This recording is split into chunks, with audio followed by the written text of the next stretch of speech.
Isang paalaala sa atin mga kapatid, na tayo ay bumubuo ng katawan ni Kristo. Na tayo nagiging sambayanan kapag tayo nagkakasama-sama when we create the network of love and charity and justice and peace to each one.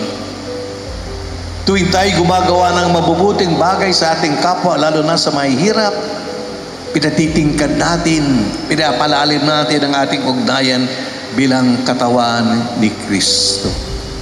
Kaya nga charitable deeds are non-negotiable if you are truly a Christian. Hindi mo pwedeng tawaran o hindi mo pwedeng ibitin, so to say, ang iyong pagiging charity. Dapat all out ka. Kundi man sa bagay, sa iyong pananalita, sa iyong pagkilos, sa iyong attitude, ipakita mo na ginagalang mo, minamahal mo ang iyong kapwa-tao. At yan ang naging buhay ni San Agustin. Kaya nga hindi tayo nagugulat, we're not surprised that born in the early 4th century, up to now, kilalang kilala si San Agustin. Up to now, people venerate him.